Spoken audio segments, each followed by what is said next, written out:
We've got something interesting to take a look at today. It's this thing, Polycom video audio conferencing thing. It's got this thing sticking up which has cameras in it. And I thought when I first saw this that it was one 360-degree camera, but it's actually, I think, 5 individual cameras and then a mirror thing that reflects them outwards so it can see all around, but it's done by joining the image from different cameras together. And in the base there's microphones and speaker presumably. Got USB 3 to connect to the computer, and it's got another USB on this side which I thought might be like a hub output thing, but turns out it's not. It seems to be only for software updates. Then underneath it's got 2 of these connectors which I think are for going to extra microphones. Then there's 2 cables which join to another unit, this multi-core thing, and a USB 3 cable that's really thick for some reason and seems to make bad connections. And those 2 cables go to this thing. You can see that it is Polycom CX5100 UC station, which I guess is universal conferencing maybe. And that is very weird. It's got this hole in it. Plus, I don't know, so you can hold it like that easily, I guess. Not really sure what the so that is. Very weird. There's no controls anywhere on this. Panels, and on the back there is power input, a USB 3 connector, which again doesn't seem to be usable. It's just for software updates or something. And then there's these 2 cables that came from the camera part.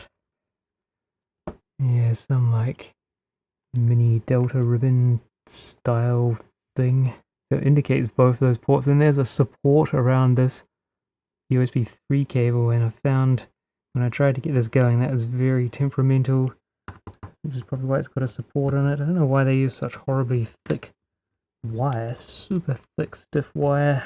Maybe because the cord's quite long. There's an Ethernet socket, and then there's some audio looking sockets, and when I looked up the specification it just said this is reserved for future use, so that's not very useful.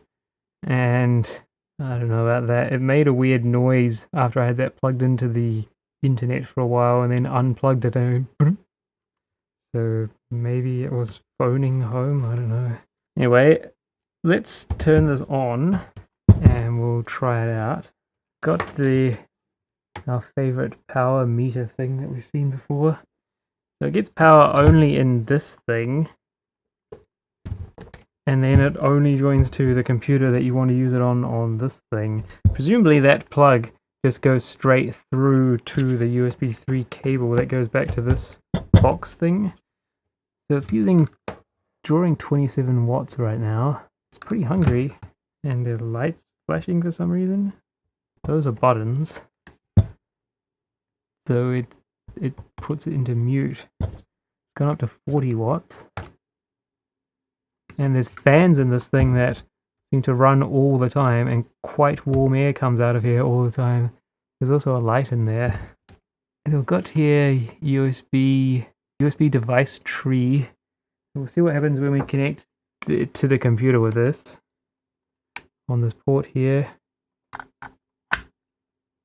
you see a generic super speed USB hub came up, and then the device attached to that, which is the Polycom C5000 audio 2x camera, 2x HID. Perhaps we'll see if we unplugged the USB cable from this end, would that hub remain? Is the hub in this thing? Let me check that at the risk of upsetting it. Well, it doesn't matter, we're going to take it apart anyway. Doesn't matter if it gets upset. Okay. I unscrewed that thing. What happens if we pull it out? Oh look, the hub stays there. So there must be a USB hub in this base station thing. So that's just generic USB. So that would mean, presumably, that if we connected it without the hub, let's come back now and plug it in. I'll just get rid of that bracket thing because that's annoying. So that suggests if we unplugged the USB cable from this end, the thick one that goes to that other unit, and plugged that into the computer, would this thing come up, proving that there's no actual USB intelligence in this base thing. It's all in this separate box, and that's just a repeater to make it more convenient for you to plug it in on your meeting room table. So we'll get rid of that, and because I'm going to use the same port on the computer, and we'll plug it in and see what happens. Oh, didn't do anything. Okay, well then that's not the case, is it? You do need that other thing in the base station. That's weird and unexpected. Well, unless they've done something weird and that detects it somehow with the power. I don't know. Let's just try this thing out before we take it apart, just so we can see, will it work at all now? Oh yeah, look, it came back. There's these positioning things for routing the cable. So presumably, I just had it on those straight ones, but you do that, mount the cable, and then this around here. I'm guessing the one I had it on like that is for when it goes down a hole in the middle of your table, whereas this one is for when you have it messily draped across your table and down onto the floor. What a horrible USB cable that is. It's all squidgy and weird, like it hasn't been packed properly before the outer insulation was installed on it. And then similarly, your microphone cables can route in some way or to the middle. Okay, let's just try this thing out for a while. Let's see if this comes up. So when the lid is closed, it comes up as blue, and then when it opens, and it's 5 cameras. You can see the differences of them. So there is 1, 2, 3, 4, 5 cameras.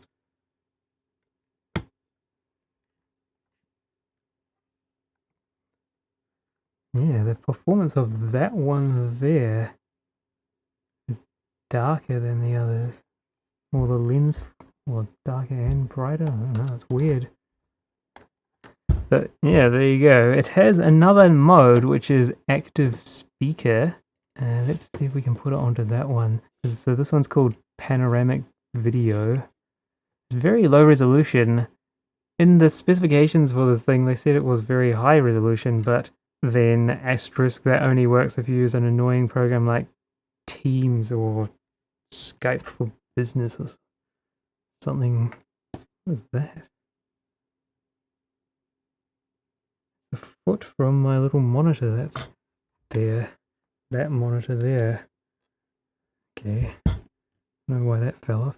Anyway, apparently you can only get the good resolution out of this if you're using it with an annoying piece of software that I don't want to use or install on my computer. So let's change it to the active speaker video. Now it only shows the camera from where the sound is coming from. So if I turn it around and keep talking, the camera that's being used will change to follow the source of the sound. And you can see there that is it choosing cameras that are between 2 cameras, because you can see there's a dividing line down the screen there, so it's going between 2 cameras. Ah, look at that. So presumably there's some complicated software running and processes in this box that's trying to stitch together the video based on what it can hear from multiple microphones. Oh, it seems to have stopped. I guess that's the dodgy USB cable going on. Anyway, let's turn that off then, and let's take it apart. Oh, let's come back here. I think it's disconnecting and reconnecting due to the very dodgy nature of this USB cable here. There's one thing I wanted to try. So now that it's active, the power consumption has gone up to 50, almost 52 watts, and it just seems to stay like that when it's connected to a computer. If it unplugs from the computer, it just stays like that now since it's woken up. Presumably it will go to sleep after a while. If not, it's pretty bad. 51 watts of power being used all of the time. Pretty dodgy. I'm pretty hungry. This thing does just rip off. And it must have a button that gets pushed down that hole. Because how did it know to go blue? Unless it's got some other cunning trick. I thought this would be motorized and it would raise itself up when you activate it, but nope. It's just a greasy pole. It has a resistance to falling. A greasy pole. So in a live stream, I did take this thing apart. I took the cover off of it because I wanted to see what's inside it. And we found some very interesting things. I'll insert the video for that if it seems worthwhile. Oh, you slide it off. Oh, look at that. Oh, so the side isn't actually a vent at all. It's just, it's solid, it just looks like a vent. So there are two fans. Oh, there's also an SD card there. We should take that out and look at it. That must be how you can upgrade firmware. Oh, there's an HDMI plug too. Wow, we need to plug a monitor onto that and see what it does. See, that is not a vent. It's just got metal on the other side, so it's just to look like a vent, I guess. But no air can pass through it. The only vent, actual vent, is this red thing. Now we can see mains come in. Got a power supply there, which goes over to here. There's an open frame supply there. Open frame supply. It's got an SD card, and what's the interesting thing is it's got there's a power switch. Maybe you can turn it off. It's got Worth inductors. It's got a lot of ports. Presumably that's JTAG things. There's an HDMI connector. So I want to join that up to a monitor. Presumably that's an output. This says HDMI. It doesn't have any indication of whether that's an input or an output. Oh, it actually says there what these JTAGs are. It says CPLD JTAG, microcontroller JTAG. I don't know. This is Windy JTAG. Windy. Don't know what she's doing in there. And that one, I think says LX JTAG. The IDT JTAG, and that is really hot. You can't leave your fingers on that for very long, kind of hot. Yeah, those things are smoking. Must be doing a lot of good stuff then. Fans there too, 40mm fans. Alright, we're going to plug into that HDMI connector, this, and we'll see what it does. Well, it's not nothing. Seems to be just dark though. Maybe it needs to be active on the computer to do something. Let's plug that back in. So that's its thing through the USB. Yeah, but nothing comes up on that. Just says it's got an input. Yeah, when I connect that up, it's telling me it's got a 1920 by 1080 60 Hz 16 by 9 thing. That's what it says. But we can't see anything on it. I wonder if I power cycle it. I wonder if I push that button that's on there. Oh, so it went blue. Wow, those power supplies are also burning hot. Oh look, it turned off and the light went red. Okay. Let's see if anything happens. It's a bit disappointing if nothing comes out of this. I thought that was going to show us a live high-resolution video feed to actually make this thing useful. No, it just says no signal.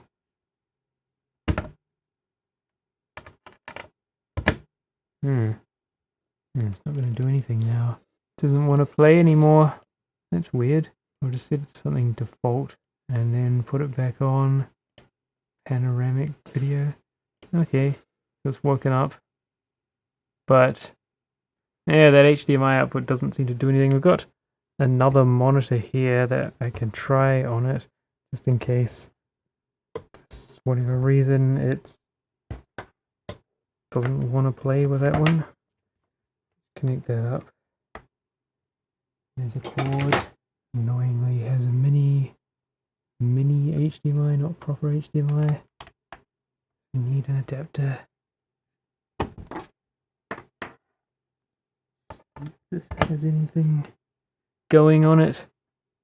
Well, it's kind of lit up, but the backlight's on, that's it. It says it's got a signal there, so maybe you have to do something else to make that actually work. I wonder if we should try, instead of that button, just turning it on and off and see if that makes anything come on the output. Okay, so the monitor says no signal. Plug it back in. Oh, the fan sped up for a brief time. Doesn't look very promising, does it? The monitor's just gone to sleep. Oh well, that's a shame. Hoping we get some exciting stuff coming out of that HDMI connection. And yeah, the monitor's turned on again, but yeah, there's nothing there. Nothing changes. I don't think there's any other buttons on this that we can press. Well, let's take it apart then. I want to see under here what other stuff have we got under this cover. It might be still doing something since that light was flashing. Don't know. It seems temperamental because it's not coming up again. Anyway, found one of those SATA USB 3 adapters that uses the illegal A to A cable, and that's what we got here. So I'm going to see if we connect that to a drive, and we'll put back on that. So we've got the hub showing up there because I've disconnected it from this end, so it doesn't show up the thing. If I plug a hard disk in there, will that come up as connected to that USB hub? Oh, look at that, it did. And on my computer, the drive is mounted. So, yeah, that is just a normal USB hub. So it's a little bit weird that it didn't come up on the computer then when I plugged it straight into there. Maybe there's some reason for that? I don't know. Anyway, that doesn't matter. Let's unplug this and let's take it apart. Well, we also want to see what's on this SD card, don't we? Let's get rid of this thing for a moment. And we'll have a look in this. I'm going to get this off. Screws that need undoing. Okay, the small screws. Big screws with small heads. Yeah, that's why you never use those stick down, tie down point things. They just always fall off. Just a waste of time. You might as well not use one because yeah, they don't stay put for very long. AC inlet thing out of the way. I'm going to pull this board out so we can see what's going on the other side of it. We have to cut some cable ties. And here.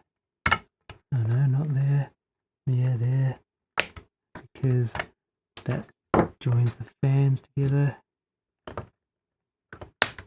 I was thinking this might make a neat security camera thing, but such low resolution, disgustingly low resolution, and so much power consumption, yeah, definitely not a good idea.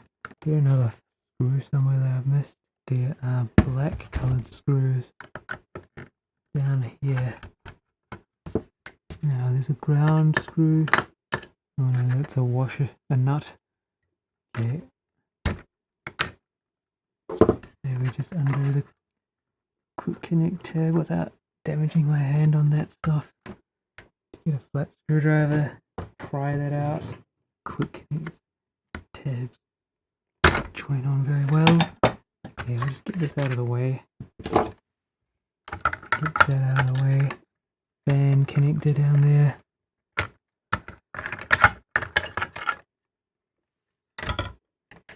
Fans that don't disconnect very easily. Oh, those connectors are really strong. Oh, they've got latches. You're supposed to squeeze them to undo them. Okay. Brand of this YS Tech fan. All about that. And then, yeah, you're supposed to squeeze the little lever to release the fans. Okay, that's why they were hard to undo. I want to look at the specifications of the power supply.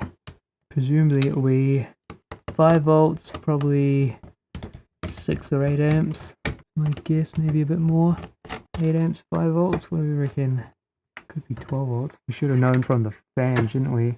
Yeah, 12 volt fans. Okay, this will be a 4. It'll be... Wow, it's quite grunty. Okay, this is a XP power. Very hot. Wow. It's smoking as well. So that's a 12 volt, 10 amp power supply. That's quite grunty. 10 amps. Wow, 100 watt. Yes, that must be only half loaded then if we saw that. And whatever that control chip is the one that it's got.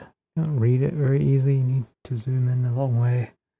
Anyway, that's the power supply. Now we can see there are quite a few CPU looking things. Guessing there'll be some FPGAs. Well, it said there was, isn't it? There's CPLD. Just wondering, do we have to undo those special jack screw things? Get this board out. We have to undo that. Oh, a long teeth on that. That needs a hex driver, and yeah, we do have to undo it. Okay, we've got this good set of stuff. The right one was just floating around. Okay, we should be ready to remove this once we undo all the screws. So using Worth inductors, that's nice. Worth parts are good. Even if you're not going to use the Worth part, if there's an equivalent, go to the Worth website and download their Altium library for the components. Saves you a lot of fiddling around setting it up. Their stuff even has nice 3D bodies on it. So well worth it if you know, if you need to set up a part, go and check the Worth website. And you might find the library for just what you need. They're also good at giving you free samples, which is useful if you want to get something put together quickly. WE, Worth Electronic. Okay, we can take this board out. Can we? Or did I forget? No, screw in the middle. Oh, look. Thermal pads onto the bottom too. Lots of juice leaking out of those. Wow. There's double-sided load, there's bypass caps on the bottom. Untinted vias, which is interesting for such a board. Especially there under the devices. So there'll be some hardcore FPGAs, probably. I don't know if we can crack the heat sinks off to look at that. The juice is all leaked out off those pads. They must have been from so much heat. It's squeezed all the silicone oil stuff out of it. So let's look at this SD card. See what that is. Is it we score a good quality SD card? 4 GB Panasonic Class 10 UHS-1. Not too bad. Only 4 gigs though. It's a bit wimpy these days, isn't it?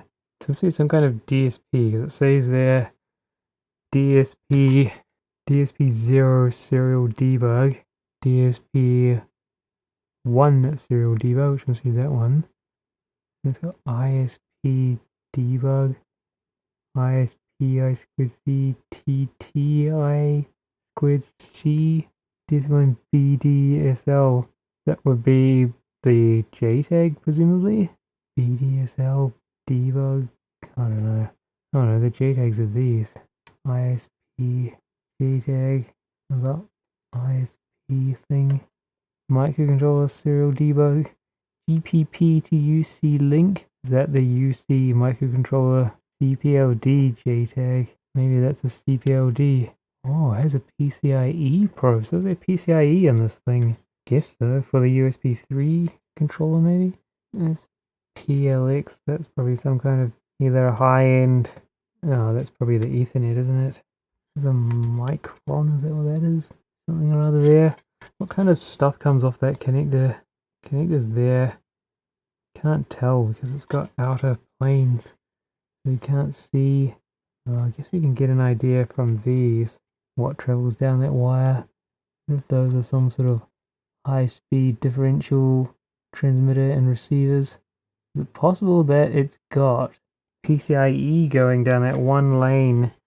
So there'd be a clock driver going out and then a receiver and a transmit pair, because you can see pairs coming off that. We're going to need to look up some of these chips. This is going to turn into a much bigger video than I thought it would be. Yeah, that's just a bunch of hardcore power supplies. There's some test points around. You can see there's P1 1 volt, and here's a 5 volt. There's a 1.8 volt, 3.3, And over here there's 2.5.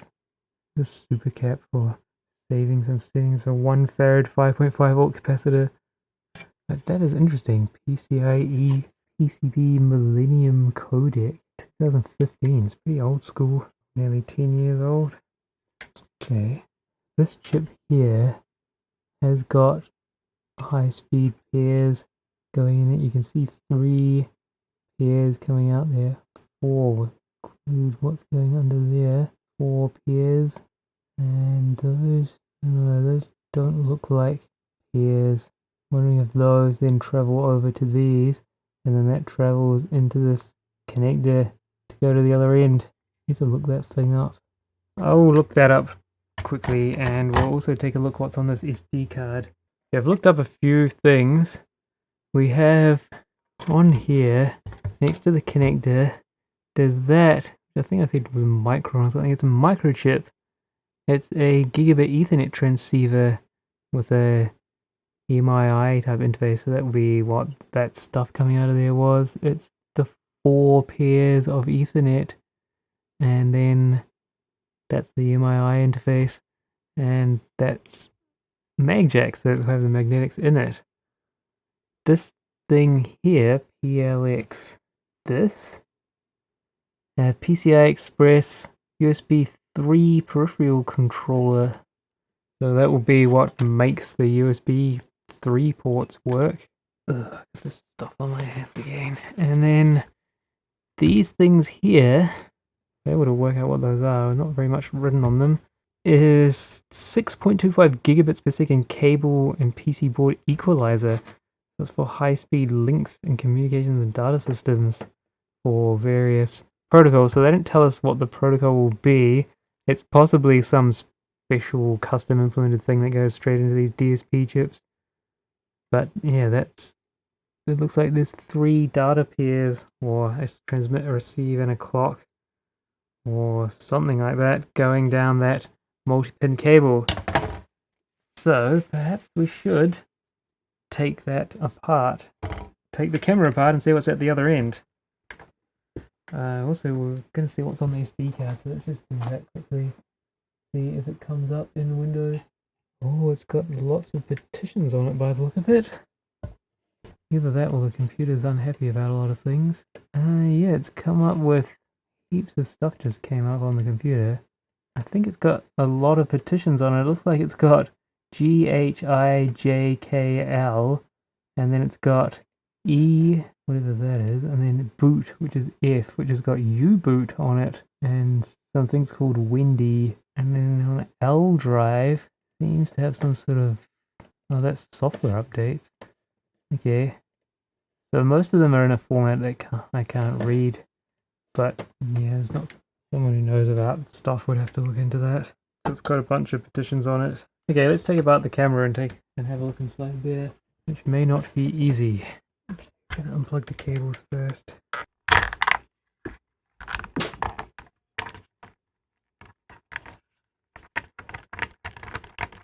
Yeah, there were more chips on that board that I tried to look up, but even with different lights shining from angles, I weren't able to read the writing properly on them.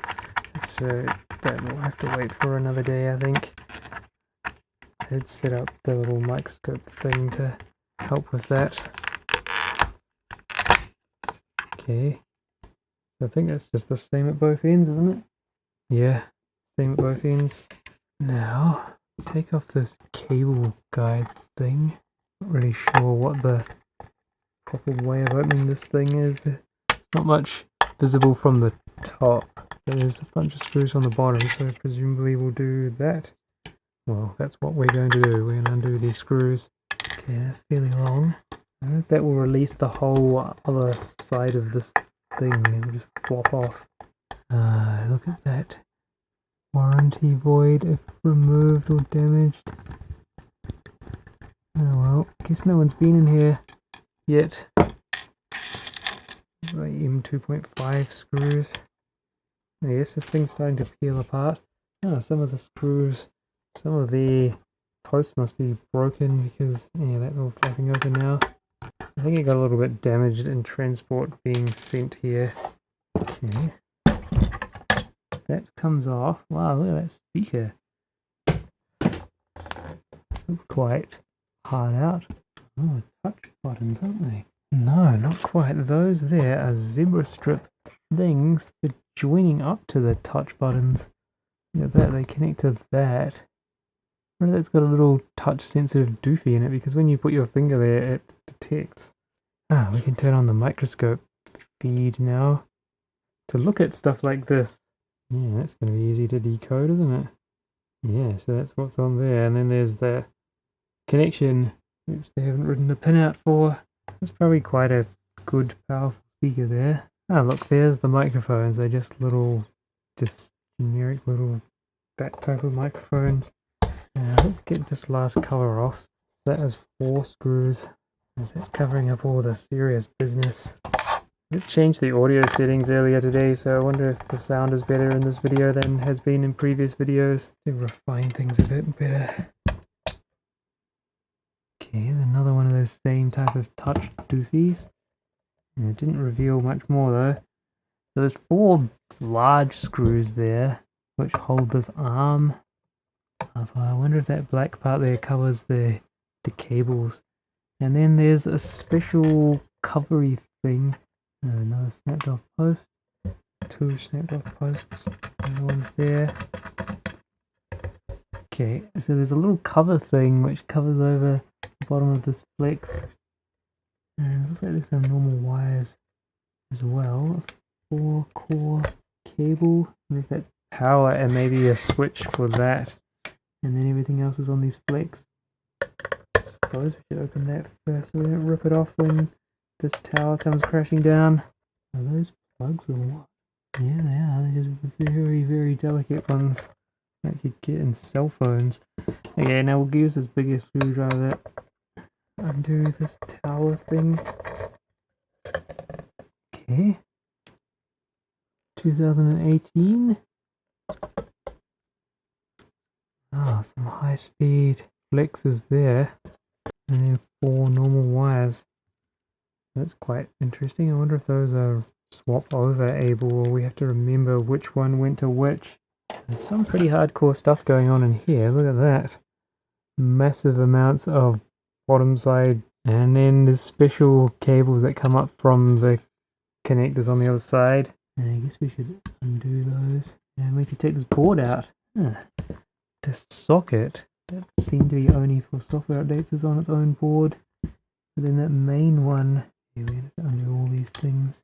Hands are slippery from touching that oily stuff on that main board. Guessing this base is used as a heatsink for that thing. No fans in this bottom thing. Can't be because the microphones would pick that up. Yeah, it is stuck down by thermal material.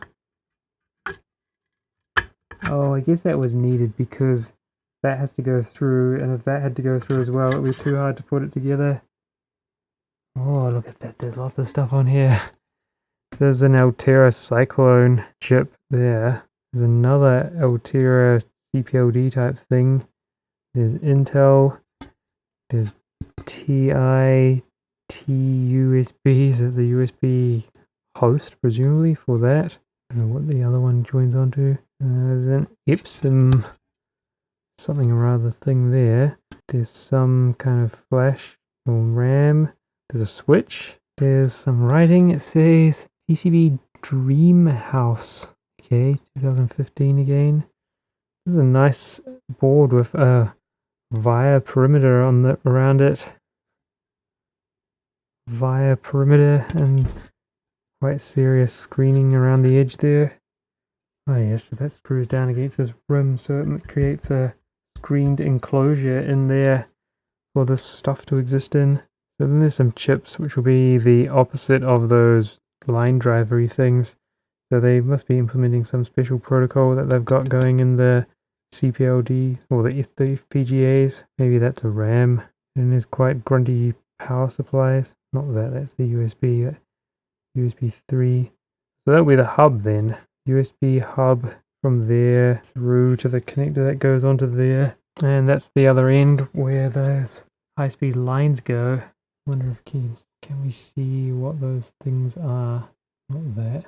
Oh, the same 620E, so they're those same cable and PCB equalizer chips.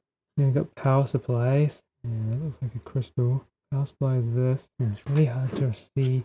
Got this extra light, and depending on the angle that you hold that at, you can get the text to show up. TPS 65253 power supply. So that's a 4.5 to 16 volt input high current synchronous step down dual buck converter with integrated FETs.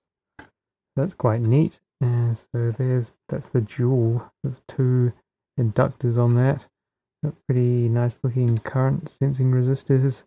R001 is a pretty low value shunts. Looks like they've got 4 of those supplies on this board. That's quite serious. There's 2 outputs. Wonder if you can run them together as a interleaved. Yes, you can look that up if you want to find out about that chip. Okay, that's pretty good. Quite a lot of hard out stuff going on there. Interesting, a big row of designators there, and then the arrow pointing to that big row of parts there. They're quite tedious to work it out by counting them. Count down the rows. There must be an audio amplifier chip on there somewhere. Where did the speaker connect? There. Oh, so that's that guy there. Must be a Class D amp. TAS 5707. So what is this? A 20 watt digital audio amplifier. 20 watt stereo digital audio power amplifier with EQ and DRC. What's that? A design rule check. So it looks like it's got its own possibly linear power supply going to it there. So I guess the 12 volts comes down that cable and goes into this thing, maybe? What was that? Yeah, that says 4.5 to 16, so probably it's just the raw 12 volts coming down the cable going into these good things. Guess we have to undo those screws. Get that little board out. They're going to come out now. Seems to be held somehow. Oh, it looks like those hold it. Clamp thing around that zebra strip where the touch sensor goes. Oh, okay.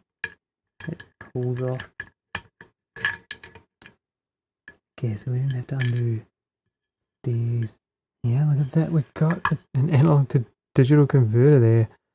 A Burr Brown PCM 1803. So we've got a single-ended analog input, 24-bit, 96 kilohertz stereo analog to digital converter. Per microphone, presumably. You take off one of these other ones. Presumably that's going to have the same little doofy. Oh, I see. Stereo because you've also got that other external microphone that you can have connected.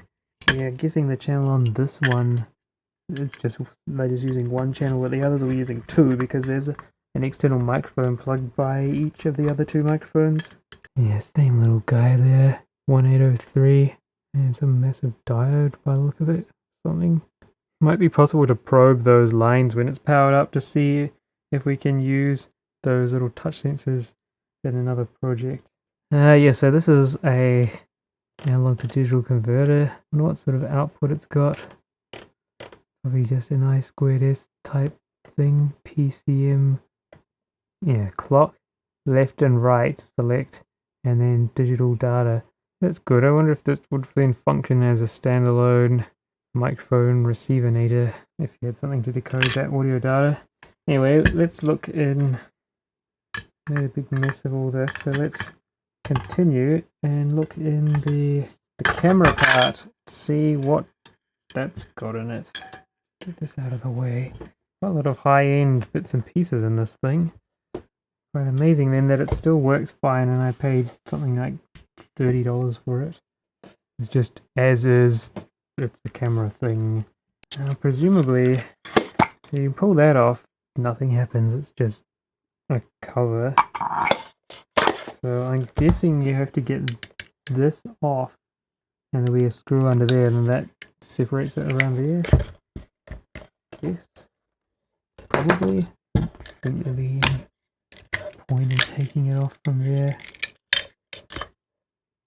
No, it just goes up into that thing. Yes, that can just unscrew as is. Doesn't appear to. Yeah, it's just ribbons. So that means we've got to get into this somehow without getting hurt. Okay. Oh, there's a light. Oh, that must light up. Never noticed that before. Okay, what a weird board. So there are screws down there, you can see. Let's just take this board off first. So that was just held on by a ring of double-sided tape. Oh, weird, they've used countersink screws on this, but just going into something with regular holes, not need countersink. That's weird. I don't know why they did that. Okay, so all the wires go to that. I was wondering, is there a hall sensor? It's a P-cap LED board. I thought it would have at least a hall sensor so it knows when it's open and shut. There's a transistor on there. I don't really know why. Bunch of capacitors and resistors. PCB video mute. I guess that light comes on when it's muted then? Video mute. Well, it must be when you shut this lid. That light comes on to say it's muted, the video is muted. Okay, we'll wreck that now, because how do you get that back up? Anyway, that doesn't matter. We're going to undo these screws. Have a look at the cameras. That's what we came here for, isn't it? I want to look at the cameras. Or is it just when the cameras see complete darkness that it realizes that you've shut the little lid thing? I guess that would be possible. Does this come off? It does. Whoa, look at that. Wow, look at that thing. That's quite interesting. Some kind of wheel. All fit perfectly with the JIS as always. This will just be the same connectors that are at the other end, I think. Again. Yeah. Should we undo those? What I might do is put some tape around the cable so that they stay in that order, because that's probably quite important that they're around the correct way in case I want to put this thing back together. I suppose, I don't know. It's pretty useless being such a low resolution camera that I don't know if it will matter. Okay, that might hold them. Now there's a small barcode under there. Oh, there's a connector on the other side there. Now we got to take off. No, it looks like this ring is screwed from the other side. We got to take off these black screws all the way around, and that looks like it will release this board from the plastic. I feel like something else needs to come off first. So how do you get that mirror thing off so that that can then slide up? See, it's free, but it's being stopped by this mirror. I'm not sure what's holding that on. There's tape. There's tape holding it on. Oh, there's tape or glue or whatever that is holding that on. Okay. Now it's a big lump of glass. So it is an actual mirror. It's not just individual. Well, yeah, it's an actual mirror. It's one solid piece of glass with outside silvering, so it is really quality. But I think that might be glued on, which means we can't get that off because, yeah, you have to get this off first. Pretty sure there's glue poured down there holding it in place, which means we can't really open it. We could smash it off, but that's no good. Looks like it was only stuck down by the edges, since those are the only bits where it kind of gave way. And this side here, maybe most of that hasn't even touched the thing. I don't know. Not going to go back properly now though, is it? Now that we've done this to it. I don't know, what should I do about this? How am I going to get that off so we can look at the cameras? Can I just throw it outside on the concrete so all this glass smashes off? Now, this is some way of getting that tube thing. See, it's got some kind of crust in there, which I think is from the end of that. Can that be released from this metal spoked thing? If it can, then like, would it unscrew, or is it glued? It looks like it's glued. It looks like there was a layer of oil around it, but I think it's just glued. I wonder if I had some sort of solvent that I could pour in there and melt the glue. Otherwise, we could try cutting cutting around here, but then you end up destroying it. I will have to get back to you if I can come up with a way of opening this thing. Got acetone, will that eat the glue away? Probably not. It's the next day, and there's been some progress on trying to get this mirror off. I started off by trying to melt the glue that's holding this glass mirror on. I put acetone down there, hoping that it would melt the glue. 3:30 p.m. and it's now 11:30, so whatever that is, it hasn't. I topped it up around 6 o'clock, but it hasn't softened it at all. Just in case, I started twisting this, holding this part here, which is stationary from the circuit board, twisting it very hard, and it started moving, and it was squeaking very loudly, and I put a little bit of oil down there. This glue stuff that was there cracked away, making really loud squeaking noises, and I've been pulling on it, and then I realized it seems to be held by this plastic. Undone the screws around here, which were helping to transfer the force from this outer rim through the board onto this ring, which I'm trying to separate. And I realized now that it was this holding it on. So by undoing those screws now, this central tube can push in and the circuit board can stay here.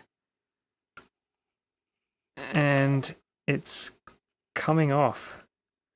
Which means, because you can see the cameras are going down now, that we'll be able to take a look in there.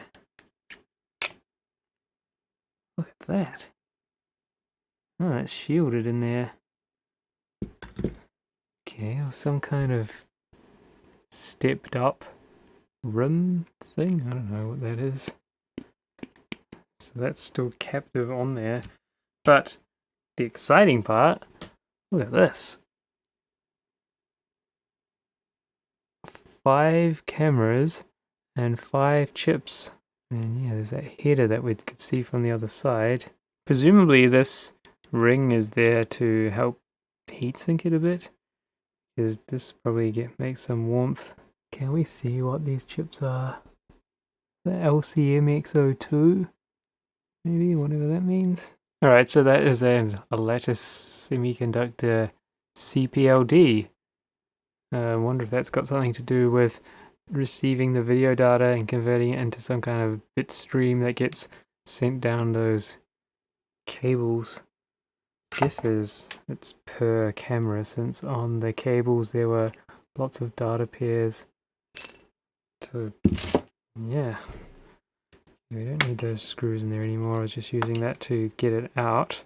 So let's take one of these covers off so we can see what the image sensor looks like. Oh, look at that. It's a pretty big sensor, and it's also quite dirty. Surprisingly dirty for something that's supposed to be all clean and nice. Okay, so that screws into the aluminium ring thing. There we go. I think we've reached the end now. We've discovered what's inside this. I guess the only other exciting thing we could do is plug it all back in and turn this on with the cameras all pointing like this and see what the picture looks like. Yeah, it's clean now. Well, if I do get around to that, I'll show you what it looks like. Otherwise, there we go, that's it. Okay, so we're going to put this thing back together. So this is it's a video conferencing camera thing that I took apart to make a video about the other day. And what I wanted to do, it had a mirror there that reflected the picture out from these cameras, and I've ripped it off. It was not easy because it was all glued together. And what I want to do is get this all put back together and turn it on and see what does the picture look like, because normally that gets reflected over in a like panoramic full 360 view. Just put in the power supply, and then we're going to have to put back the fan because this thing is smoking hot when it's running. You don't really want to pop it unintentionally. I have to screw that down properly so that it heat sinks down. No, I think it's these black screws over here that hold that on. Need the smaller screwdriver. And then this power supply here, that's 12 volts, 10 amps. That's pretty grunty. Gold-plated connector even. What if they use? Oh, yeah, it looks like they use gold-plated pins. That's good. If you're using gold on one side, you have to use gold on the other. Otherwise, you'll end up with multiple problems, but slight corrosions forming, which then cause bad connections. And also, you can end up with small EMFs generated, like creates thermocouples from the dissimilar metals. I think that's ready to go.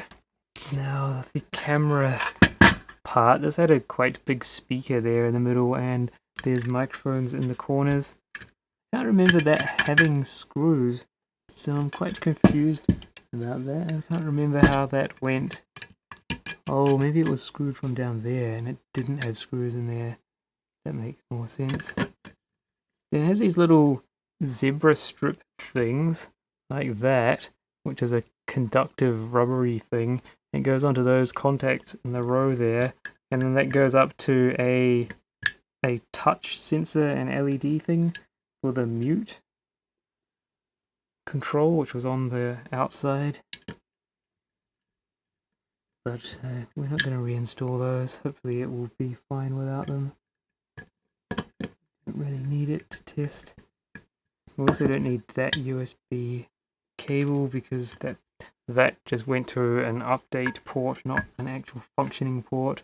Yeah, so these boards that have the microphone plugs into there, it's got ADC on it for turning the analog microphone signal into a digital like I2S audio stream. Now that we're not playing Tetris, there's more viewers than there were when we were playing. Does that mean you want technology streams rather than Tetris streams? And a microphone thing, we might as well just put that in there anyway, just in case it gets upset about it not being present. Okay, it's probably got enough screws done up. So there's a special cable. Here is the thing. This was on the top there with the cameras all mounted in there. And it's got a special ribbon cable here which went up to it, and I'm thinking of pulling that out. So that plugs on like that. Oh yeah, I put some tape there so the order stayed the same, so we can remember which way around that goes. And this side, I was hoping the lay of the cables would remain correct. So that stand thing bolted onto there. Oh, okay, so it doesn't share the mounts that the board has. So we're going to pull this cable out so we can handle the camera without that stand. And then we'll reattach these very fine pitch connectors this has. It's like what you find inside cell phones, and there's high-speed data pairs on these cables, which you can see there, like that. And then this special padded thing squeezes over them. I don't know which way around it goes. And the other end joins onto this with similar to delicate connectors. It's good. And then there was a little plastic cover thing that went over that as well. Look at that, they've got soldered in threaded spacer thing for that to screw onto, and then the other end is raised up so it goes into this metal ring thing. And I might have lost the screws for that now. Maybe we used them on one of those other things. Anyway, it probably doesn't need that. So these things new, I looked up, cost $5,000, and it seems to be a current product still. And it's got this thing that you can screw on around the USB cable to try and stop it from falling apart. I don't know, we'll just risk it without that for now. And the other end of this big cable goes onto the bottom of this base station thing. See, that just goes in there, but it's all wobbly and loose. Okay, well the biggest problem now is where is the cable that plugs it into the computer? That's what I need to find. I don't know what happened to that. Found the USB cable. It was hiding amongst some other stuff, so it's one of those weird ones where it's got the extra USB 3 port above the normal USB tree view, so we can see when it plugs into the computer, will it come up as a device like it's supposed to? Yes, look at that. In that case, it might be ready to turn this on and see what it does. There you go, look at that. It's just 4 videos. So it doesn't have any special processing or anything in it, it's just 4 cameras that are mounted on an angle. Yeah, that's kind of boring then, isn't it?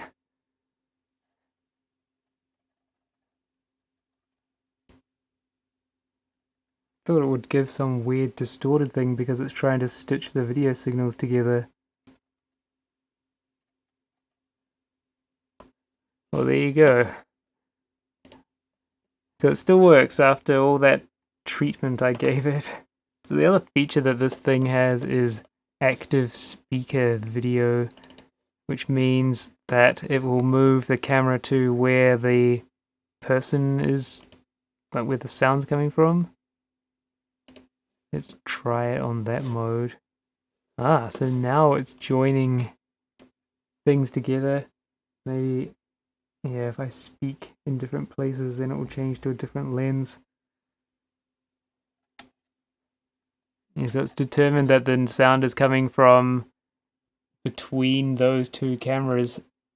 So normally when it has that mirror thing on it, it would actually give a normal image in that direction. So there you go, that's what it looks like when it doesn't have the lens thing on it.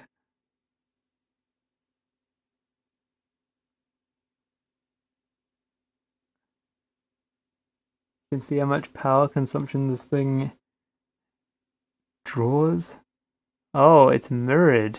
I guess it should be mirrored because normally it looks through these mirrors. So there you go. That's a Polycom CX5100 video conferencing camera thing. You can see the infrared light coming out of that thing there, which is for hand detection, which sometimes works. Anyway, I think that's us for today. We've played with this thing, which turned out to be sort of interesting and not yet broken after what I did to it, taking it apart.